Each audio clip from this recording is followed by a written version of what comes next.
I'll start with you. This is becoming a much more prevalent menace.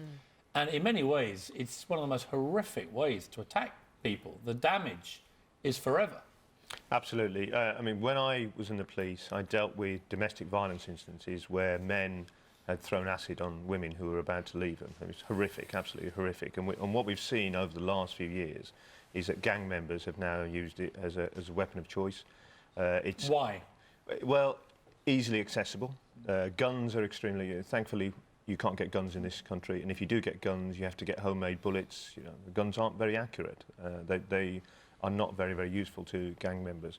Knives, you commit an offence. You commit an offence per se. For example, if you've got a knife which is longer than 3 inches, then it's an offence completely. Just carrying it, being in possession. Absolutely, yeah. Susanna. Just carrying it is an offence. Yeah. Whereas if you are caught carrying acid, as Piers was going to say, then you can just say, just off to do something. Absolutely, you can go in, you can buy it on the internet, you can buy sulfuric acid on the internet. My 15-year-old daughter could get onto the internet and order sulfuric acid. Jermaine, you were in a gang. Is this the reason that gang members now use it? Yeah, partly because it's easy to access, it's easy to conceal. If you're a criminal and you're one of these young men that find yourself in one of these vicious cycles of constantly being in danger, you have to understand the mentality that these young men have, that they're in a gang, that they have enemies, and their enemies are using acid.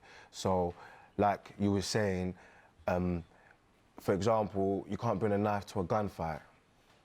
Carrying acid, you're gonna be able to cause a person to be a victim for life. If you get caught, you're not gonna get that harsh of a sentence. In comparison to if you was carrying a knife and you use that knife, that person's a good chance they could die. Or alternative would be that they'll have a colostomy bag. So you can cause maximum pain, agony, wounding, but actually a minimum receive less custodial sentence for it. So that's extraordinary. Although it would depend on the injury. You know, if you squirted acid on somebody and you blinded them, you could be potentially looking at a life sentence. So it would depend on.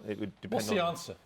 Well, I think you need restrictions on acid. So at the end, we need to make it much more difficult to buy acid. So whether it's about licensing, whether it's about making sure you have to use a credit card, restrictions on the internet, you need to make sure that we've had a 20% reduction in the number of police officers. So the number of stop and searches have gone down. So we need more resources. Well, I mean, Jermaine, stop and search is an extremely controversial policy, and some people think disproportionately affects, for instance, young black men.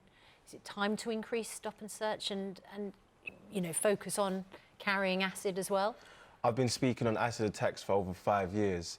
I believe that the solution to acid attacks is the same solution as it would be to knife crime, to gun crime, is to actually look at these communities and actually look at the multiple factors that are affecting these vulnerable individuals in complex families. So lack of opportunities, lack of resources, low income, poor employment. Lack of father figure a lot of the time. Lack of role models, positive role models, people to inspire to, people that you can look at and say, actually, I want to be like that. Actually, I've come from this place, but actually I can inspire and I can better my life. I can change my circumstances. I can actually integrate. More people like you who've been there. Thank you. And now seen the light and now say there is a different way to lead a life. Right? I'm trying to give back based on experiences and knowledge. Well, good for you. And let's hope your voice has an effect, because last year, 431 acid attacks compared to 261 the previous year. Something has to be done, because as you say, the emotional, physical effects of these attacks are absolutely catastrophic. We had that poor man, Polish man, was he Romanian guy, yeah, just came in a couple of weeks ago. Absolutely horrific to see somebody close up. And that was a domestic violence attack. His girlfriend, jealous and upset, and poured acid over his face as he was asleep. His life completely changed. Bravely speaking out about it. Dal, thank you very much indeed. Jermaine, good to talk to you. Thanks very much indeed.